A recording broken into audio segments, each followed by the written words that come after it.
The Jimmy Butler era is over. Breaking news on Wednesday night as Butler is sent to the Golden State Warriors. What did Miami get in return? And what's next for the Heat? We'll break it all down on our instant reaction live episode of Locked On Heat.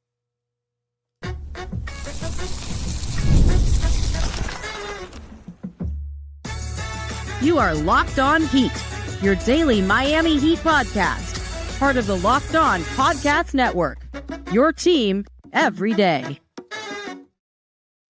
All right, welcome to Locked On Heat, your daily podcast on the Miami Heat. Whether you're tuning in on YouTube or your favorite podcast app, thanks for making Locked On Heat your first listen every day. I'm Wes Goldberg here with David Ramil. Both of us are credentialed Heat media members who cover this team every day.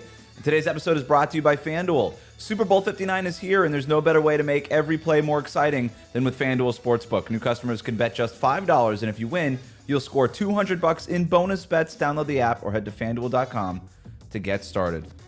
Well, David, the Jimmy Butler saga is finally over, and after 5.5 seasons, so too is one of the great eras in Miami Heat franchise history. Before we get into the details of the trade, what happens next, short-term, long-term implications for the Heat, what was your immediate reaction upon seeing the deal, and how are you feeling? Not surprised, really. Disappointed that it's played out this way, but kind of also relieved at the same time, and knowing that this was an ugly situation that had been getting worse and worse as time went on. And it was a case of an irresistible force in Jimmy Butler beating several immovable objects, not just Pat Riley and the front office's willingness to trade him or the need for them to trade him. And also the fact that Bradley Beal was an immovable object because of his no trade clause. And so with the knowledge that Beal wasn't going to be shipped anywhere other than Miami, and Miami not willing to take him on, it became much more likely that another suitor would have to emerge in order to take on Jimmy's contract, and it became the Golden State Warriors. And you'd been hearing, and we'd been hearing in conjunction that, the Warriors seem to ramp up their efforts. Earlier on Wednesday, I can't recall now who reported because the reporting has all been kind of blurred, but Kevin Durant not wanting a reunion with the Golden State Warriors, and so that fell through, and so they had to pivot immediately to try and get Butler. And so we knew it was going to be a matter of when, not if. And so wasn't that surprised, like I said, and I feel more kind of just relieved than anything else. Disappointed also, though, because Jimmy Butler was a great player for the Miami Heat, and it was a wonderful situation, a wonderful pairing that I felt was going to be, I thought it was going to last for longer, and I thought it was going to be one that was going to be mutually beneficial, and I thought he was going to get the kind of retirement that he wanted and deserved. And I really thought earlier this season and before the start of the season that money wasn't going to be enough to kind of force him out of here because of everything that he'd been built, everything he'd built here, everything that the team had done to accommodate him. And unfortunately, that wasn't the case. So it's just shocked, but not that shocked at the same time. So it's just relieved is the right word. Relieved is the right word. I feel relieved. I mean, we've been covering this for months now, and it feels like, look, the reporting around Miami open to trading Jimmy Butler requesting a trade, that reporting has been around for a couple of months. But you and I have been talking about this for much longer because this was always a potential outcome, right? And I go back to last summer when they didn't want to give him the extension, and we've just sort of been covering this. David, it feels like forever. It really does. And so I'm relieved that just this news item is resolved, that we at least know what it is. And I'm going to tell you what, I know that this was disappointing the way that it ended, and it was ugly the way that it ended. I feel no love lost at this point. In my view, Jimmy Butler has ruined his legacy in Miami, the way that he handled this. There's no love lost on this end. That's just my opinion. I know that a lot of people could disagree with me, but the way that this whole thing planned out, honestly, it's good riddance. He was not helping this team this year. Frankly, he wasn't even really helping the team last year. He quit on this team. And I'm looking forward to a Miami Heat team that gets back to all the things that they stand for. Hardest working, regular season included, not taking days off, regular season included. A team that has an all-star in Tyler Hero, a 3-time all-star in Bam Adebayo that they can build around, and all these other things. I'm looking forward to the new chapter because I'm telling you, the last couple of years of this one didn't feel great. And I'm not one of these Heat fans or whatever that needs to can be competing for championships every year. And you and I are very closely aligned in that. It's just be competitive, give us something fun to watch. This wasn't fun to watch. It hasn't been fun to watch since 2023. And it was really boring to watch last year, and it was hard to watch last year. It was really hard to watch at times this year. I'm ready to turn the page on that. And I'm ready for whatever's next.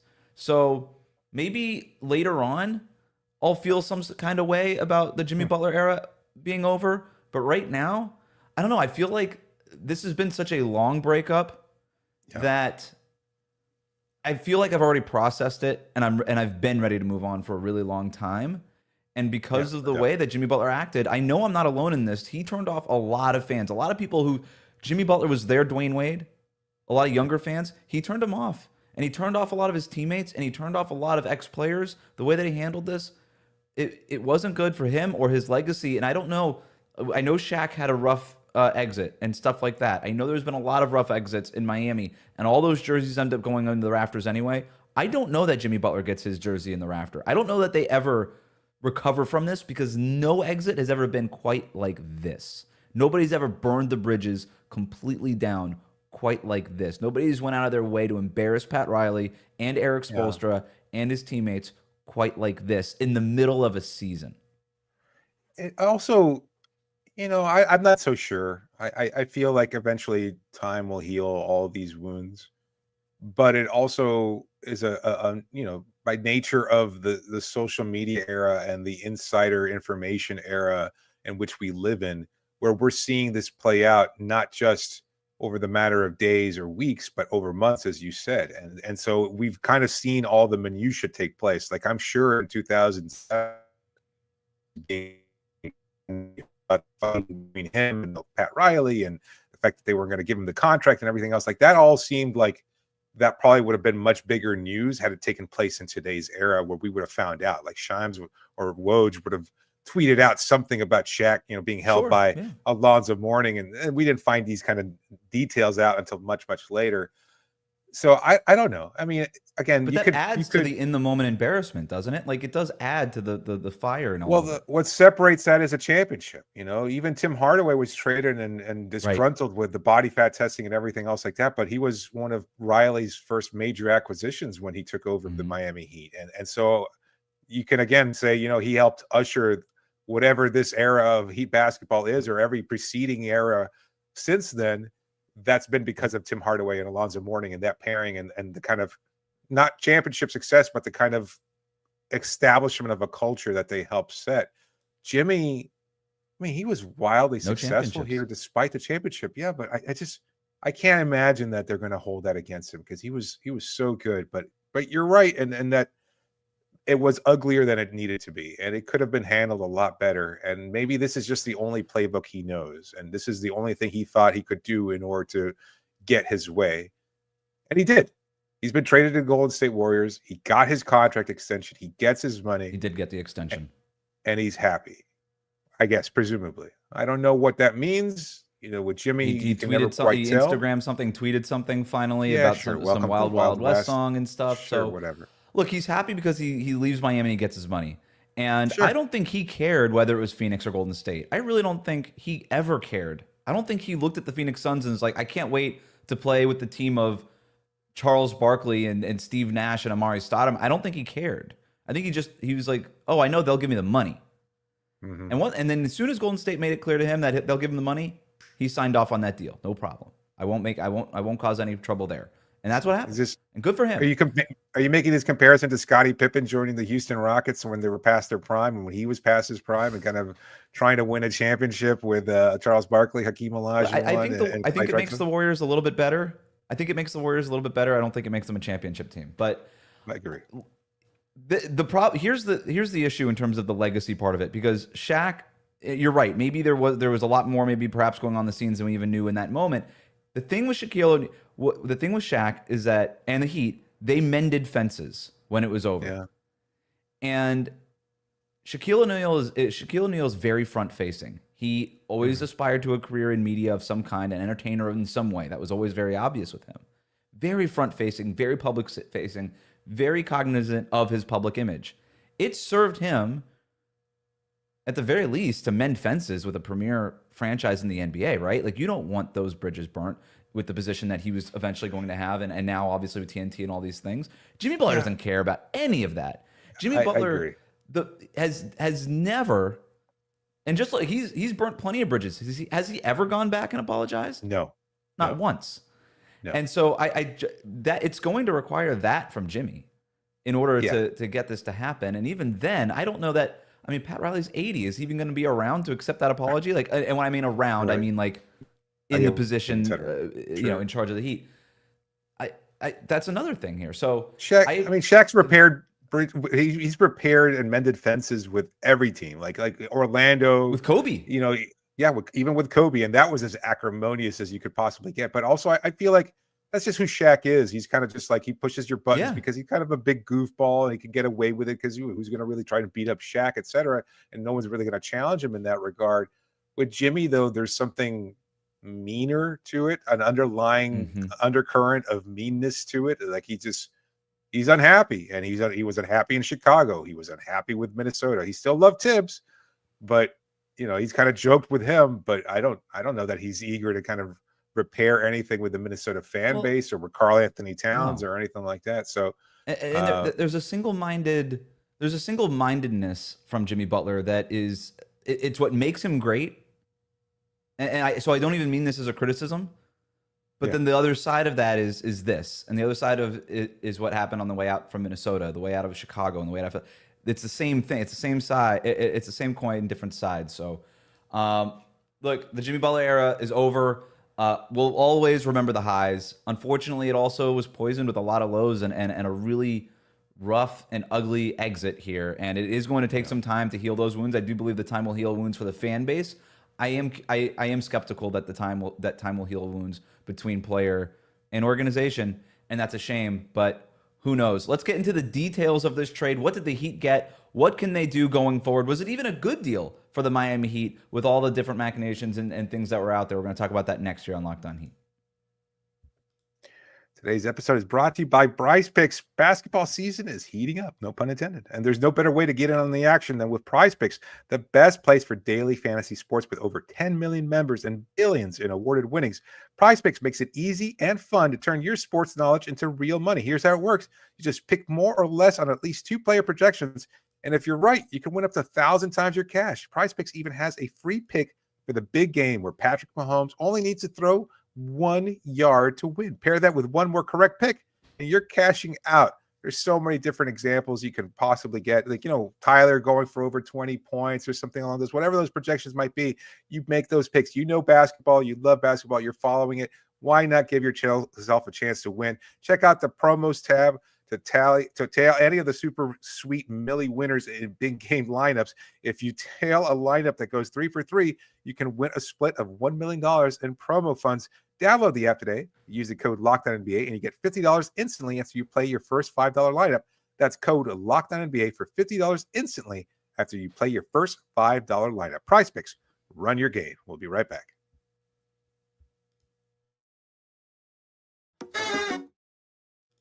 Thanks again for making Locked On Heat your first listen every day. Let's get to the details of the Jimmy Butler trade. So the Heat are going to get Andrew Wiggins, PJ Tucker, Kyle Anderson, at least for now, a 2025 first-round pick that's top 10 protected, and then if it does not convey, top 10 protected in 2026. If it does not convey, unprotected in 2027. So that's a good pick that you're getting from Golden State there. So Wiggins, PJ Tucker is expiring, Kyle Anderson.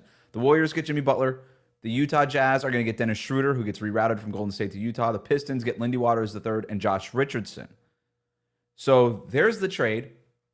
The Kevin Durant thing is not happening. The reporting around that is that the Suns have decided to just hold on to Kevin Durant. Kevin Durant did not force his way out of Phoenix. So the Phoenix thing, the Kevin Durant thing, that's done. This is the deal.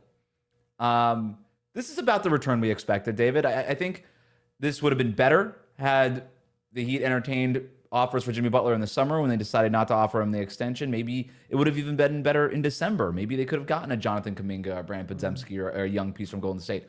Who knows? Maybe more picks. Who knows? But all things considered, this isn't bad. Andrew Wiggins is a guy who can plug and play, fills the position now that Jimmy Butler vacates at that forward spot. He can play the 3 or the 4. He helped the Warriors win a championship. I think the book is out on Andrew Wiggins. We kind of know what we're going to expect with him. We can get into that here in a little bit. PJ Tucker, you bring him back. Mostly he's valuable as an expiring contract with some big man depth. I don't think he's going to be a nightly rotation guy. but the Heat, after trading Thomas Bryant, just not a ton of depth there. So you get him. And Kyle Anderson, I know that they were trying to move him to Toronto, and that part of the deal fell through. Maybe they still try to move him to get under the tax here. But if not, he's a good depth piece, a good rotation type of player. So you get two rotation guys. PJ Tucker comes back. That's good vibes. And you get a 2025 first-round pick, and that's a good pick. Those are good protections on it that are friendly to Miami. So all in all, I think right about what we expected before we kind of got into all the Kevin Durant fervor. Maybe not a great deal, but a solid one with a good return for Miami, especially for a player who had limited so many possibilities and options by scaring a number of teams. First of all, he had a very few, we talked about this a lot. There were only going to be a handful of teams that were right on the cusp of contention or believe that he might be the missing piece, and they didn't necessarily have the players and or combination of picks to take on Jimmy Butler. And then plus, when you add Jimmy saying, I ain't going to re-sign there, whether it was Milwaukee or Memphis or anywhere else, that scared off a lot of teams. Who knows if he would have followed through. He didn't necessarily say he was going to re-sign with the Golden State Warriors, but he wound up accepting their deal and he got his money. So they negotiated that pretty quickly. So maybe it would have changed. Maybe if he had been traded to Milwaukee or Memphis or anywhere else, he would have just re-signed there anyway, the way he did in Golden State. But to get a player like Wiggins, a solid player, a guy who, we talked about providing some balance at the starting lineup. Haywood Highsmith needing to start and having to provide some perimeter defense. Well, Wiggs is a pretty good defender along the perimeter, and he's a much better scorer and a much better shooter than Jimmy. Certainly as good a shooter and much more frequent and willing shooter than Haywood is, a guy who can create off the dribbles as well. So I think it's a nice addition. I like Slow-Mo's game. I think he could help. I just don't know exactly how he's going to fit in. I kind of seeing him that he was on the way out to Toronto and then that deal falling through. I still kind of wish that maybe Miami had been able to move him so that they could get under the salary cap a little bit, get a little bit more cap relief. And we know we love PJ Tucker around these here parts, even though he's not going to be playing. He's basically, a shorter version of Udonis Haslem at this stage of his career. But who doesn't like that kind of depth? Who doesn't like that kind of attitude? He's going to toughen these young guys up. He's going to throw an elbow at Khalil Ware that's going to send him reeling, and it's going to be great because it's going to toughen him up. And maybe that's just a little too old school, but I think that he brings that kind of intensity, and he kind of wants that here. Nobody's going to be responding and playing. I mean, I think Bam will maybe, but without Jimmy in the lineup, nobody's going to be barking back at PJ, and that's fine. It's going to be interesting to see who kind of challenges him and who steps up at this point in their respective young careers, because I think it's great to have him back because he was well liked here, and from everything we're hearing, he wanted to be back here. He never wanted to leave in the first place, but it was just Philadelphia offering him a lot more money than Miami did, and so that's why he took that deal. Yeah. So he's back where he belongs. Can we get back to the Wiggins piece of this? Absolutely, yeah. So this is obviously the headliner aside from the first-round pick. 18 points, 5 rebounds a game. He's shooting 38% on threes on almost 6 3-point attempts per game. This is going to dramatically open up Miami's offense. Now, don't take that as to say that Miami's better with Andrew Wiggins than they are Jimmy Butler. That's not what I mean. Although I would say they are better with Andrew Wiggins than suspended Jimmy Butler, and that's sort of where they were at. So this is an upgrade. You can't even really think about it that way. You have to think about it almost the way that you framed it, David. Like, okay, where's Andrew Wiggins compared to Haywood Highsmith or Jaime Jaquez Jr. or these guys? Like, he's clearly a better player. This is a guy who was awesome for the Warriors in that run to the 2022 finals. He was great. He was their second best player in those playoffs, and certainly in the finals there. So we know what he's capable of. We also know what he's capable of, right? The book on Andrew Wiggins is out. We know who he is. There's been questions about his work ethic since high school.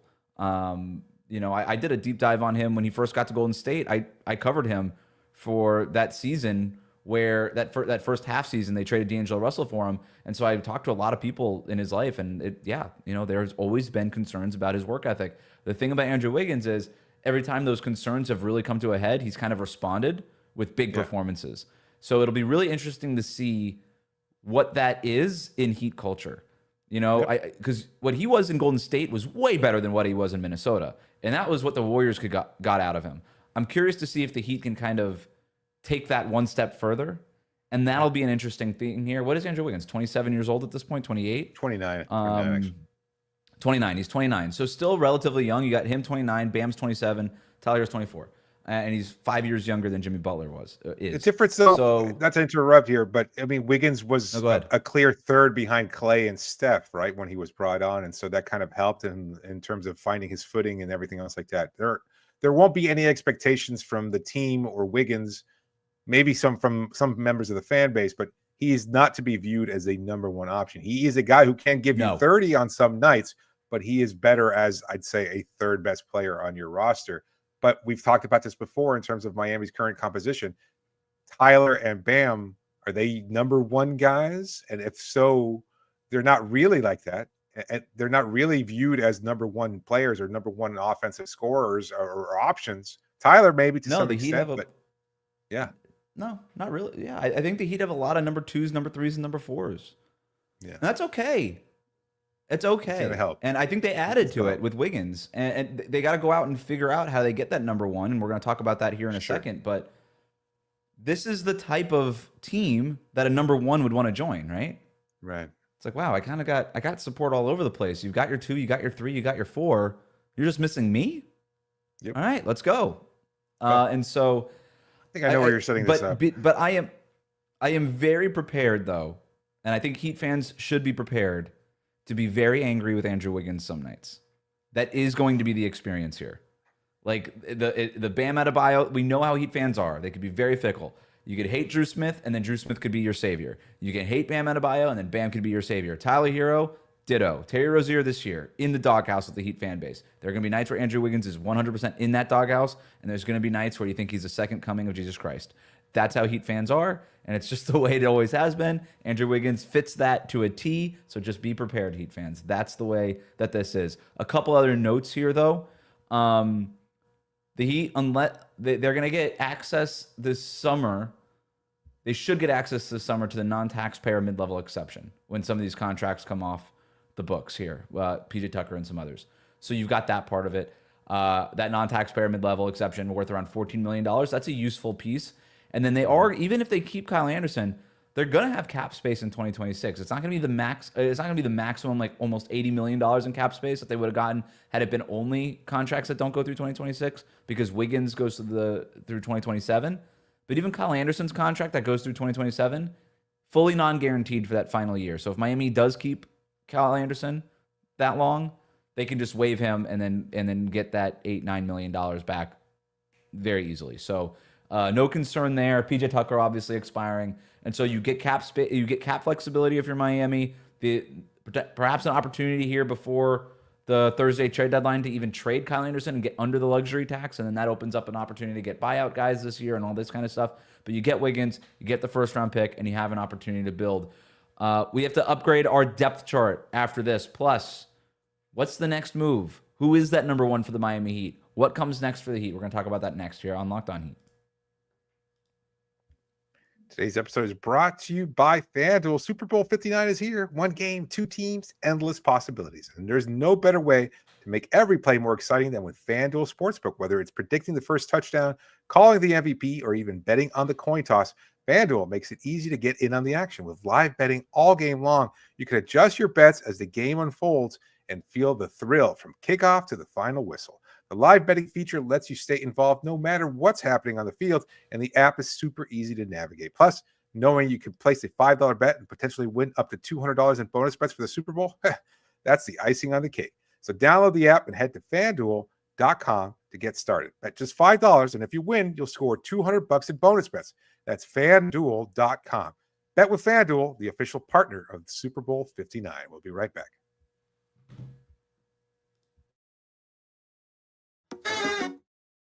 Thanks again for making Locked On Heat your first listen every day. Make sure you hit subscribe, especially if you're watching live and you're not subscribed already. Hit subscribe right now. Stick with us for the post-Jimmy Butler era, because that is what is about to happen here. And it looks like also the Heat are about to finish off the Philadelphia 76ers. They're going to win. They go ahead and win 108-101. David, are you ready? It's another Miami Heat win. I didn't watch any of this game. I have no sorry. idea what happened. Tyler I- Hero scored 30 points on 11 of 20 shooting, 5 of 11 from three-point range. He was great, Give him but I 10 have no credit idea what cookies. happened in this game. To give him 10 credit cookies. I don't 10 know. credit cookies to Tyler Hero. Congrats. I know Nico stepped up too. He had a good game as well. I'm sure other players contributed at some point. I mean, Kevin Love got minutes. I don't know. I don't know who gets credit cookies. Sorry, guys. We were busy. We were watching other things. We'll play out. rewatch. We will rewatch the game tomorrow, perhaps. Upgraded depth chart after the trade here. Tyler Hero at point guard. Andrew Wiggins at forward. Bam Adebayo. Khalil Ware. I've got penciled in Duncan Robinson as the shooting guard still. Yeah. I think that's probably where they end up. You still have Terry Rozier, Haywood Highsmith, Jaime Jaquez Jr., Nikola Jovic, and Kyle Anderson coming off the bench. Alec Burks, Pella Larson, PJ Tucker, Kevin Love is your deep reserves. Yeah. Let's go to the starting five. Hero, Robinson, Wiggins, Bam, Ware. What do you think? What are your thoughts on that, where it stacks up in the East? Oh, in the East. I guess top 7 starting lineup, I would say. Maybe 7th, I guess, in terms of how other teams rank. But I think it's a good balance. I really do. I mean, you've got 2 all-stars, a guy like Wiggins who's kind of been a borderline all-star at times. He's going to provide some nice balance there. Again, he's not Jimmy Butler. He's not going to take over games to the same extent Butler ever did, but he's going to be productive. He plays great defense. He's going to be a really nice addition. He's going to have some bad nights, and that's fine. But I think the balance is what's really important there. Is you got the 3-point shooting with Hero and Duncan. You get some 3-point shooting from Wiggins as well. You've got 3 solid. Well, you got 3 solid defenders in Ware, Bam, and Wiggins. 2 really good defenders in Wiggins and Bam. You've got scoring options. You've got length. You've got size there. Like it makes a lot of sense. He's not Jimmy Butler, but he is basically I wouldn't go so far as to say a star level. He's a starting level 3-and-D player, and he has potential to have some really good productive nights. And that being the case, it's a great fit. Like you're not bringing in a clear negative in one aspect the way Haywood Highsmith is. You know that you're bringing Haywood into the starting lineup, you're going to get great defense, but you're also going to get outsized at some point because he is on the smaller side. Wiggins is not. I think you're also going to get some more scoring from him than you ever would from Haywood, and certainly much more consistently, even though he's going to be inconsistent on occasion. It's still the floor for Wiggins is higher than the ceiling for Haywood Highsmith, and that's something that you have to take into consideration. And so it's a great fit, and you don't sacrifice any of your depth. In fact, you're adding to it with Tucker. I mean, Jay Rich wasn't playing. We love Jay Rich. I mean, I love him personally as a locker room presence. And with Kyle Anderson. But you get more. Yeah, you get more with Kyle Anderson. You even get more with PJ Tucker at this point. So I think it's and you get more with Haywood Highsmith, right? Because you move him into a bench role. No doubt. So it's a better team today than it was yesterday, and that's something to take into consideration. And I think that's a great place for Heat fans to kind of look at it. With optionality, right? And so the other part about this too is we talked about the closing 5 and what Miami's best 5 is, and we knew Tyler Hero, Bam Adebayo. We knew those 2 guys. We didn't really know the other 3. Wiggins is now part of that. You put Wiggins in that. So now we know 3 of those 5. Now, in certain matchups, Ware's going to be part of that. Maybe there's games where Bam needs to be the closing center. I think there's going to be games like that. Well, Wiggins has a lot of experience playing the 4 next to Draymond Green. It's very similar. Wiggins playing the 4 next to Bam Adebayo, and then you could put Haywood Highsmith back in there if you want to kind of go defensive with those alignments, right? So that's a possibility now too. So you get a little bit more optionality. You get depth. I always thought Miami was like 2 rotation pieces short of having a good rotation. They don't have the ceiling of Boston, Cleveland. Sure. They don't have star power. They don't have that. But I thought the rotation was a little flimsy when you started getting into the Pella Larson part of it, right? It was just I don't know, a little treacherous there.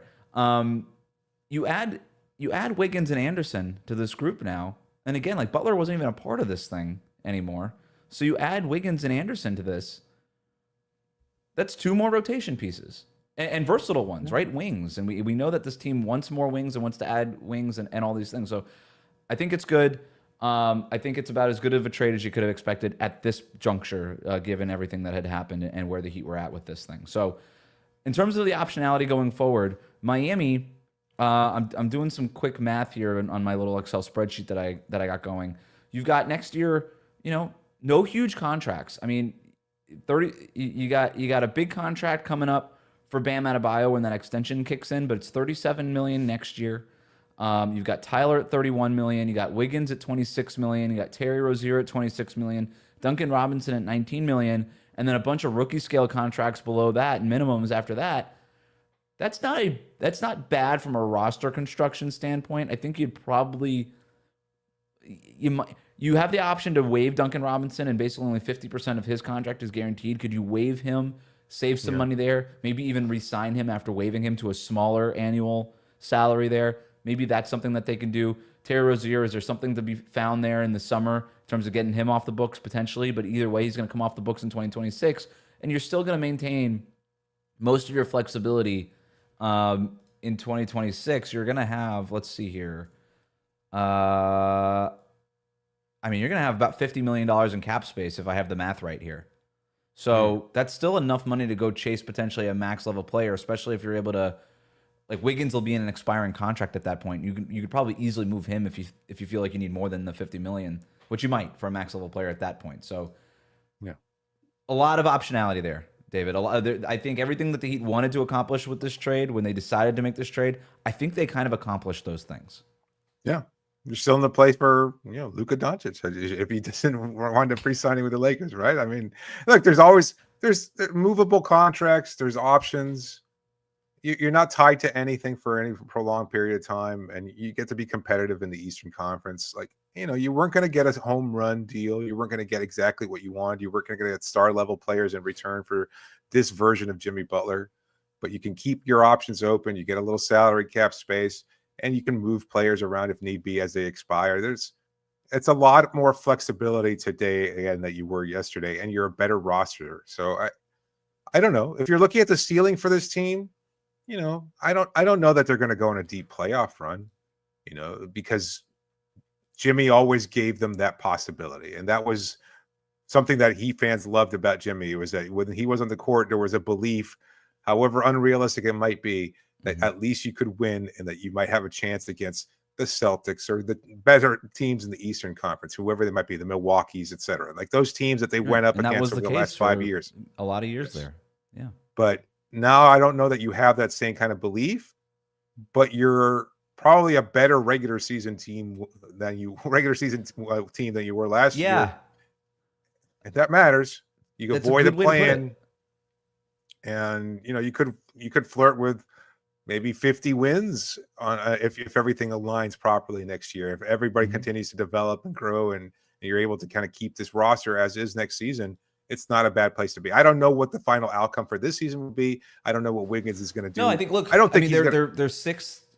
They're sixth in the East right now after this win against Philadelphia. So I do think right now you're looking at probably a top 6 seed in the East. I think Detroit. When you're talking about, you got to beat Detroit, Orlando, Atlanta, and Chicago, right? I feel pretty good about that. Orlando's got all sorts of issues going on with injuries and stuff like that. I think the Heat are a top 6 seed as long as they just handle their business, no major injuries, all that kind of stuff. And that's fine. That's better than they were in the regular season the last 2 years. And I think exactly what you said. I think this team just got better in terms of a regular season team because you're not sort of on the Jimmy Butler roller coaster anymore. But that carrot, that possibility of catching lightning in a bottle in the postseason, that doesn't feel there's nobody on this roster. There's nobody quite like that. It's kind of just Jimmy Butler. The star players tend to be star players in the regular season and the postseason. That's why playoff Jimmy was a thing, because it was just a completely different player, because he was not a star in the regular season and then so often became a star in the postseason. And now that you don't have that, there's obviously a ceiling as to what this team could be. They're probably a first round and out team this year. And if they don't make any major changes, first or a second round team next year. But I do think that there's going to be star players who look at Miami and say, they're building something, and that's a place where I fit in. And we'll have months and weeks and plenty of time to talk about who that player might be. The NBA trade deadline, Thursday, 3 p.m. Eastern time. Still stuff could be happening, whether it happens to the Heat or whether it impacts the Heat. We will come back tomorrow with another episode to react to the NBA trade deadline. whatever else other fallout we could think of from this landmark deal. We are certainly not done talking about it overall, but we are done talking about it right now. Thanks so much for making Locked On Heat your first listen every day. Like, comment, and subscribe on YouTube, and follow us on your favorite podcast app.